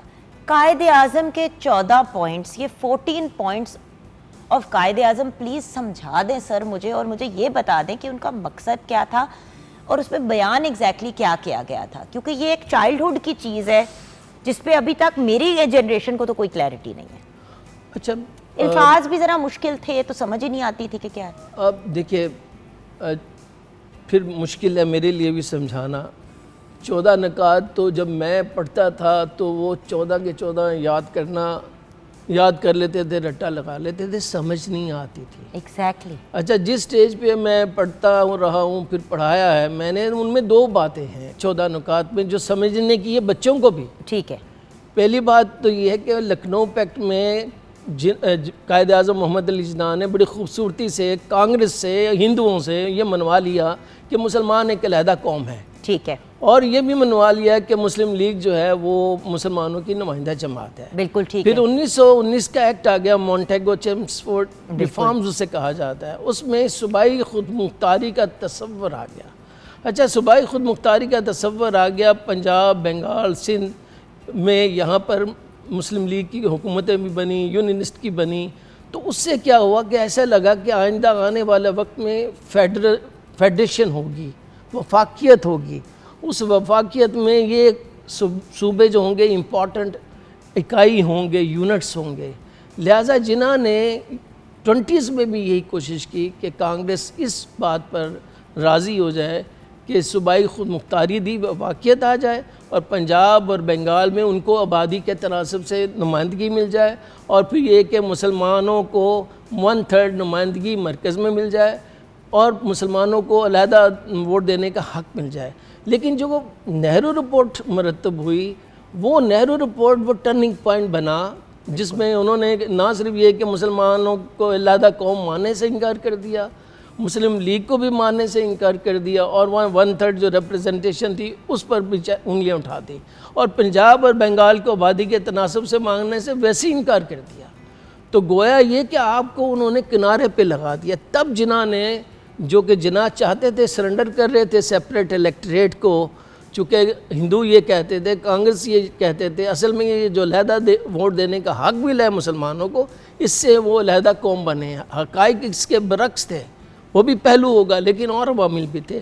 तो लिहाजा 14 नुकात की वो रद्द अमल में आकर जिना ने उन्होंने कहा फिर आप नहीं मानते, तो फिर उन्होंने वही बातें कह दी जो पहले उन्होंने नहीं। 14 नुकात में यही फेडरेशन हो, वफाकियत हो, वफाकियत में सूबों को ज़्यादा से ज़्यादा, यानी जो कहते हैं कि जी जो बाकी मानदा इख्तियारात हैं वो भी सूबों को मिले, पंजाब और बंगाल को उनकी आबादी के तनासब से नुमाइंदगी मिले, मुसलमानों को वफाक में 1/3 मिले।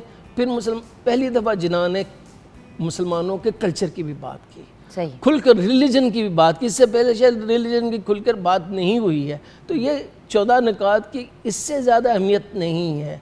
इसी को बुनियाद बनाकर फिर इल्लामा इकबाल ने खुतबा इलाहाबाद दे दिया। तो गोया मेरे नज़दीक खुतबा इलाहाबाद की जंप लगाएं तो वो अहमियत है, इनकी ज़रा सा रद्द अमल किया जिन्हों ने। फिर राउंड टेबल कॉन्फ्रेंस में कायद आज़म मोहम्मद अली जिन्ना ने फिर कहा जी मैं सरेंडर करता हूँ, अलहदा वोट देने वाले हक चाहिए, 2-3 मुतालबात मेरे मान लें और हमें हिंदुस्तान की आज़ादी की तरफ जाना है। लेकिन ना गांधी माना, वहाँ पर गांधी गया, नो आना। तो ये वो तलखियाँ हैं, गोया ये कि हिंदुस्तान आज़ाद शायद 1930 में भी हो जाता अगर मुस्लिम लीग और कांग्रेस और इनके लीडर अपनी अपनी अना की भींट ना चढ़ते, जैसे आजकल भी आप देखा कि मनाजिर नज़र आते हैं, दुनिया भर में नज़र आते हैं। ठीक है, तो यही है उससे ज़्यादा। Thank you so much sir for the history lesson. आप जब भी आते हैं सोचने पे मजबूर कर देते हैं। Thank you so much sir. Viewers, छोटी सी ब्रेक की तरफ जाएंगे। ब्रेक के बाद जब वापस आएंगे तो अपने मुल्क को कुछ ट्रिब्यूट्स भी पेश करने हैं हमने, end of course I chief से भी मुलाकात करनी है ब्रेक के बाद।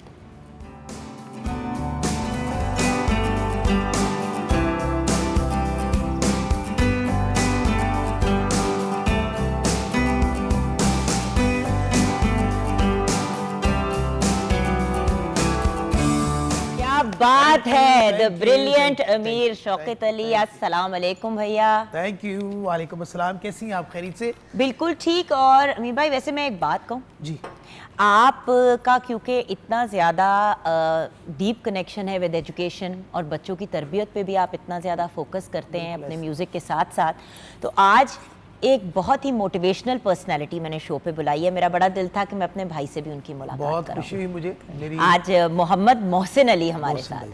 आपकी मुलाकात भी मेरी हुई बिल्कुल मुलाकात हुई और इनकी कंट्रीब्यूशन और नाम भी मोहसिन है आपके भाई वाला, तो लाड एक्स्ट्रा हो गया। हाँ, मालिक ने इज्जत दे जी मजीद। जज़ाकल्लाह, थैंक यू। अच्छा, अब मोहम्मद मोहसिन अली से व्यूअर्स आपकी मॉर्निंग एट होम में पहली मुलाकात हो चुकी है। आप से जब मुलाकात हुई तो मैं बहुत ही इम्प्रेस्ड हुई। आपने बीए में उस ज़माने में टॉप किया था and I was very very happy कि इनसे रब्ता हो पाया, बिकॉज ऑब्वियसली व्यूअर्स जिन लोगों को हम शो पे बुलाते हैं एज अ हाई अचीवर, उनकी फिर जर्नी क्या रही है ये भी बड़ी इंपॉर्टेंट है। और मोहसिन जब अपनी कहानी आपके साथ खुद शेयर करेंगे तो आप अंडरस्टैंड करेंगे। 5 गोल्ड मेडल्स मिले आपको from Punjab university, the best Shaheen of Pakistan gold medal भी आपको मिला, प्राइड ऑफ पाकिस्तान का टाइटल मिला, द हीरो ऑफ पाकिस्तान का टाइटल मिला, the walking ambassador of Pakistan. Oman गए, यूके गए, Scotland, Sweden, Denmark and Germany. Then currently you are serving as a professor at government MAO graduate college Lahore. So Mohsin, अपनी कहानी एक दफ़ा हमारे व्यूअर्स को रिमाइंड करते हैं जिन्होंने वो वाला शो नहीं देखा था। कहानी एक जर्नी है जो कि चैलेंजेस, मुश्किलात और मसाइब से भरा हुआ था।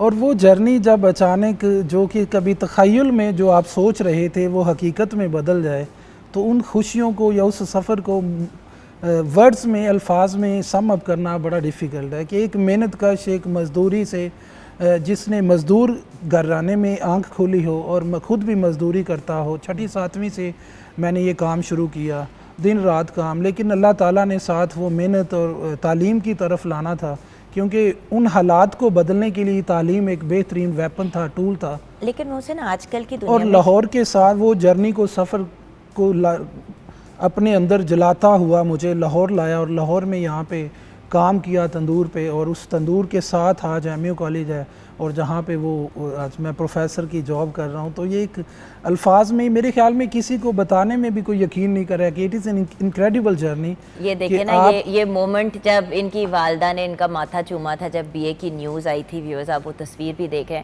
मोहसिन। लेकिन एक बात है, देखें आपकी सिचुएशन में कोई इंसान आके तंदूर पे काम करता है, आपको पता है कि तंदूर आपसे बेहतर कौन अंडरस्टैंड कर सकता है, और मैं भी तंदूर पे जाके खड़ी हो चुकी हूँ, मुझे पता है एज अ कस्टमर आपकी मत मारी जाती है, इतनी गर्मी होती है, सर्दियों में आपकी जान जा रही होती है, तो गर्मियों में तो बंदा बिल्कुल ही मरने वाला हो जाता है।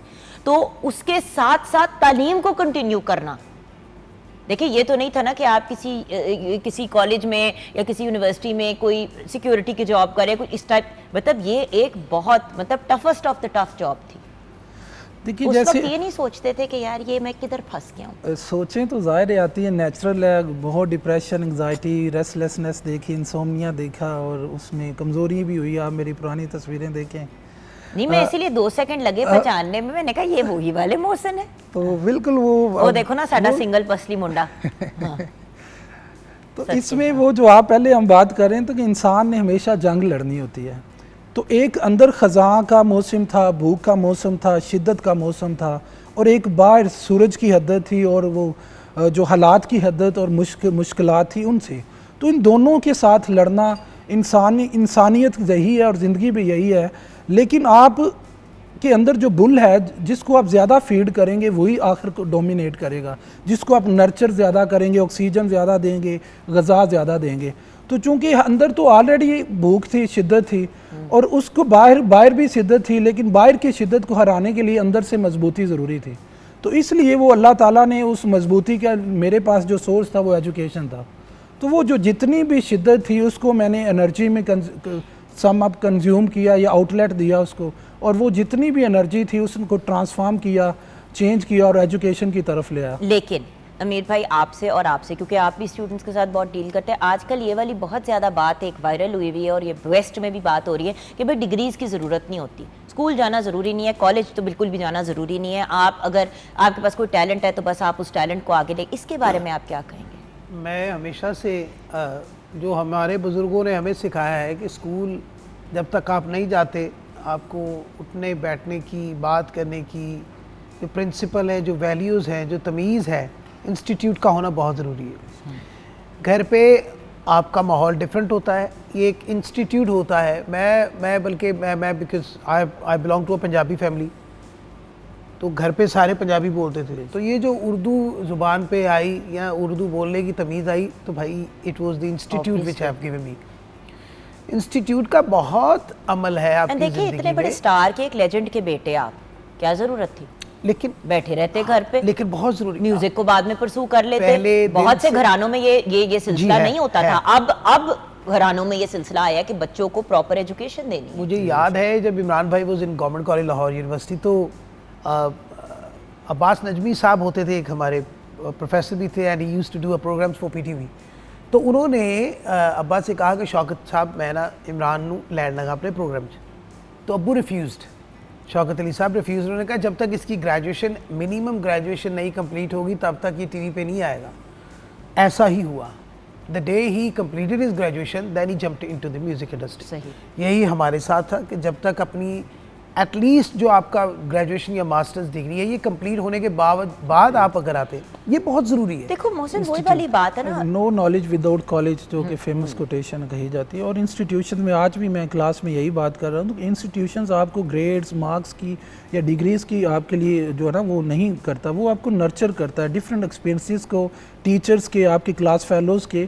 और यही वो एक्सपीरियंसेस हैं जो आपको हार्मोनाइज़ करते हैं सोसाइटी में, आपके अंदर टॉलरेंस क्रिएट करते हैं कि आप एक डिसएग्रीमेंट को आपने एग्रीमेंट में लाना होता है। यही बात जो ब्रेक से पहले बात कर रहे थे कि हम लोगों में बर्दाश्त ही खत्म हो गई, हम जीरो हो गए। इंस्टीट्यूशंस का यही है कि 50 क्लास फेलोज हैं और दे आर डिफरेंट, और सब के सब उनके डिफरेंट ओपिनियंस हैं, डिफरेंट शेप्स हैं, और वो इनको सबको मिलाकर ही एक सोसाइटी या एक क्लास बनती है। तो in the same way society में ये ज़रूरी है, इसलिए आज ट्रेनिंग जो इंस्टीट्यूशंस करता है वही जाके हम। और मुझसे देखिए ये बात जो लोग कहते हैं ना कि कोई रिकग्नाइज नहीं करता, देखिए आपके टॉप करने को रिकग्नाइज भी किया गया।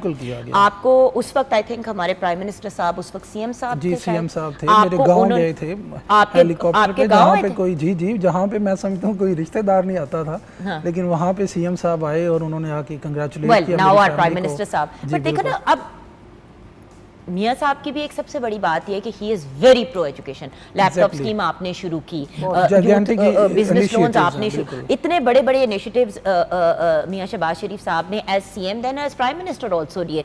अल्टीमेटली बात यही है कि देखिए आप अपना नाम, आप अपनी रिकग्निशन बनाएं, आपको गवर्नमेंट लेवल पे भी रिकग्निशन मिलेगी, आपको पब्लिक लेवल पे भी मिलेगी, आपको कॉर्पोरेट सेक्टर में भी मिलेगी, राइट के रॉन्ग? बिल्कुल बिल्कुल exactly I agree with you. और मैं तो अक्सर स्टूडेंट्स को कहता हूँ कि मेहनत का सिला आप अहले ख़यानत से ना मांगे, आप बस कोशिश करें सब्र के साथ, हौसले के साथ, तो वो खुद ब खुद अल्लाह ताला आपको सोसाइटी में जो है ना इज़्ज़त देता है। आप देखिए इस माशरे में बेशुमार शिकवे शिकायतें सुनते आ रहे हैं, अब मेरे जैसे बंदे को इतनी इज़्ज़त प्यार मिलना ये एक बहुत पॉजिटिव साइन है, और एक इसका मतलब ये है कि सोसाइटी एक्नॉलेज करती है, ऑन करती है। बिकॉज बात ये कि मोहसिन जब आप शो पे तब भी आए थे आपने कोई कंप्लेंट नहीं की। मैंने 2-3 दफ़ा आपको, मुझे आज भी याद है, मैंने मोहसिन को कोशिश की कुरेदने की कि मोहसिन घूम के कहेंगे कि हाँ जी मैं तो बड़े मुश्किल वक्त से गुजरा, मेरे साथ लोगों ने बड़ी ज़्यादती की। इस लड़के ने सिर्फ अच्छी बातें की, और इसीलिए मेरे लिए बड़ा इंपॉर्टेंट था कि मोहसिन का फॉलो अप करना है और देखना है कि where is he now.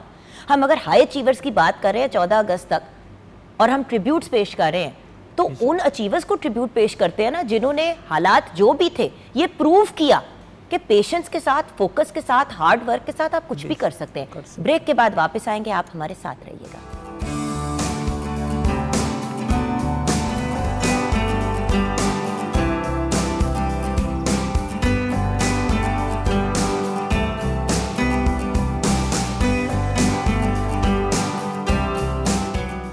Welcome back from the break viewers. आइए किचन में नज़र डालते हैं। सिंगापुरियन राइस तैयार हो रहे हैं किचन में जी।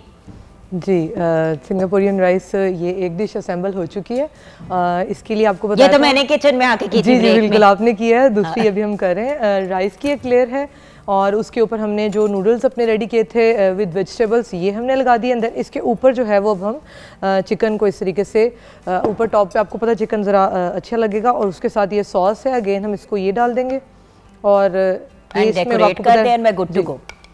थैंक यू सो मच आपका, thank you, it looks fabulous. Okay so मुंह में पानी आ गया मोहसिन आपके। ये सिर्फ दिखाते, मैं खाते भी हैं, मैंने तो हमेशा देखा ही है, आके खा भी लिया करें। अच्छा सो अब बात करना चाहूँगी मैं, इंसान हाई अचीवर कैसे बन सकता है?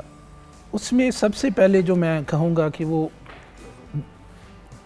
गोल होना चाहिए, पर्पस। जो इंसान अपनी लाइन ड्रा कर लेता है ना कि मैंने वहाँ पे पहुँचना है, और वो उसको खुद ब खुद पहुँचा देता है। और उसके लिए रास्ते में मुश्किलात आती हैं, उसमें डिटर्मिनेशन उस पर्पस को हासिल करने के लिए।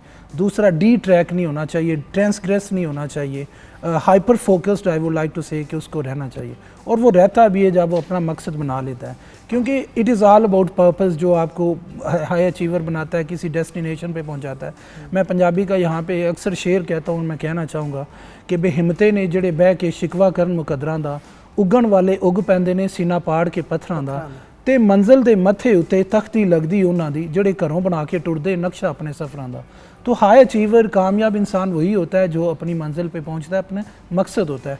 और इंग्लिश में भी इट इज़ कहा जाता है कि it is purpose that drives you, that motivates you towards bright future, towards vision. और ये उसकी मकसद ही पुलिंग होता है, फोर्स होती है जो कि उसको कर रही होती है।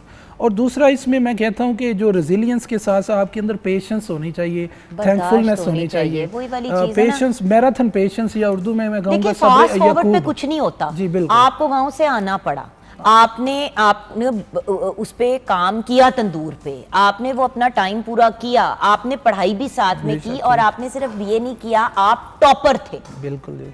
और उसके बाद भी और उसके बाद भी आप अपनी जर्नी को कंटिन्यू करते रहे। स्ट्रगल सेम जो सूरत हाल उसमें जो ना, असल में ये होता है ना, बस हमने बीए कर लिया, अब हमें बहुत अच्छी नौकरी मिल जाएगी और हमारे पास बहुत पैसे होंगे। अभी मैं currently doing MPhil in English from GCU Lahore, तो सेम स्ट्रगल, वही पढ़ना, वही और साथ साथ काम भी कर रहे हो, करना पढ़ा रहा। तो ये लाइफ जो है ना, मैं तो कहता हूँ कि life is all about problems. लोग कहते हैं नेगेटिविटी है, वो नहीं भाई, अल्लाह ताला ने आपको आजमाना है और वो आजमाइश आती है। It is always, problems are in your life, और ये प्रॉब्लम्स ही आपको बनाते हैं, अजीम बनाते हैं। वो मैं वहाँ पे बेकन की अक्सर कोटेशन कहता हूँ कि happiness enjoyed by King Solomon are less prominent than the suffering faced by हज़रत याकूब। तो हज़रत याकूब अलैहिस्सलाम की मुश्किलात ज़्यादा मशहूर हैं कि वो हज़रत सुलेमान अलैहिस्सलाम की खुशियों से। तो इंसान की जो आजमाइश है वो भी मुश्किलात में, आमल हुज़न को देखें, अंबिया की जितनी भी लाइफ है, it is all about adversity, challenges, issues. और देखो यही हमारे रोल मॉडल्स हैं, Exactly. यही वो सुपर हीरोज हैं जिनको हमने फॉलो करना है। देखिए व्यूअर्स, इस कॉन्सेप्ट से निकल आए कि हम एक कार्टून टाइप दुनिया में हम रह रहे होते हैं कि भाई हम सुपरमैन बन जाएंगे, ही मैन बन जाएंगे, मतलब हम एक दिन जागेंगे तो हमारे अंदर सुपर पावर्स होंगे। ऐसे नहीं होता, जिंदगी ऐसी नहीं है। आपने अपने अंदर खुद सुपर पावर पैदा करना है। अल्लाह ताला ने हम सबको सलाहियतों के साथ इस दुनिया में भेजा है, लेकिन उनको अचीव करने के लिए देखिए, पाकिस्तान को अगर हमने एक ऐसा नेशन बनाना है जहाँ पे हाई अचीवर्स की तादाद बहुत ज़्यादा है, जहाँ पे हमारे मुल्क की इकोनॉमी बेहतर हो रही है, सारी चीज़ें, तो सबको अपना हिस्सा डालना होगा। मोहसिन तो अपना हिस्सा डाल रहे हैं, अमीर भाई तो अपना हिस्सा डाल रहे हैं, क्या आप अपना हिस्सा डाल रहे हैं? ये सबसे बड़ा सवाल है। हर बंदा अपनी कैपेसिटी में अपना हिस्सा डाले, राइट के रॉन्ग? बिल्कुल। ये मार्क मैनसन की किताब है the subtle art of not giving a dash, उसमें वो कहता है these are unrealistically positive expectations. ये जो अभी आप बता रहे हैं कि फास्ट होके और हम समझते हैं कि हमें हर चीज़ वो हमारी ब्लिंक करने पे, आंख के विंक करने पे हमें मिल जाती हैं, तो ये अनरियलिस्टिकल पॉजिटिव एक्सपेक्टेशंस है। जबकि पॉजिटिव एक्सपेक्टेशंस वही है, थैंकफुलनेस है, ओबीडियंस है, ह्यूमिलिटी है, ग्रेशियसनेस है, ऑर्डीनेस है और जनरसिटी है, डेबोनेर होना इंसान का। ये वो हैं जो हमारे सर्वाइवल और इंसान की सर्वाइवल ऑफ द फिटेस्ट, इसको जो मैं कहूँगा वो डार्विनिज्म वाला नहीं, बल्कि ये वही है। और वो मौलाना रूमी भी फरमाते हैं ना, कस दादो दद मलूलम व इंसानों आरजू अस्त, तो इंसान बनने के लिए, इंसानों की आरजू के लिए वो यही पेशेंस, सब्र यकूम, मैराथन पेशेंस, रेजिलियंस, डिटर्मिनेशन, करेज, और ये वो करैक्टरिस्टिक्स हैं जो कि इंसान को इंसान बनाती है और मुआशरे को या कौम को अजीम बनाती हैं। बिल्कुल सही कहा आपने। यहाँ पे हम अपने शो को कंक्लूड करेंगे। अमीर भाई, कोई वर्ड्स आप शेयर करना चाहेंगे हमें अपना लास्ट ट्रिब्यूट पेश करने से पहले? बस ये है कि नफ़रतों में क्यों गुजारें हम ये प्यारी ज़िंदगी, प्यार करने के लिए भी कम है सारी ज़िंदगी। बेशक। और अब्बा फरमाया करते थे कि ज़िंदा है पाकिस्तान तो हम सब ज़िंदा हैं। ये सारी चीज़ें, सारी खुशियाँ, ये सारे सुकून इस मुल्क के साथ है। ये सारी रौनकें पाकिस्तान की वजह से ही है। और आपको पता है भैया, मोर देन एनीवन, कि पाकिस्तान से बाहर जाके जब इंसान रहता है, बिल्कुल तब इंसान को अपने मुल्क की वैल्यू को समझ आती है।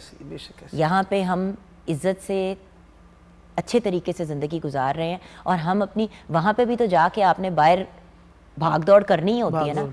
वहाँ पे जब जाके 18-18, 20-20 घंटे टैक्सी चलानी पड़ती है, तो तब भी तो जान जाती है ना। तो अगर वहाँ पे मेहनत करके आपने एक बेहतर ज़िंदगी बनानी है, तो बेहतर नहीं है अपने ही मुल्क में मेहनत करके एक अच्छी ज़िंदगी की तरफ चले जाए। और मोहसिन भाई प्रूफ है इस बात के कि अगर आप कुछ भी करना चाहें आप कर सकते हैं। एक चीज़ अगर आप अलाउ करें जल्दी से, मैं और आपके अब्बू एक क्लासिक एग्जांपल है। अब्बू, मैं शौकत अली साहब, दुनिया ऑब्वियसली एज एन आर्टिस्ट जानती हैं उनको, लेजेंडरी आर्टिस्ट।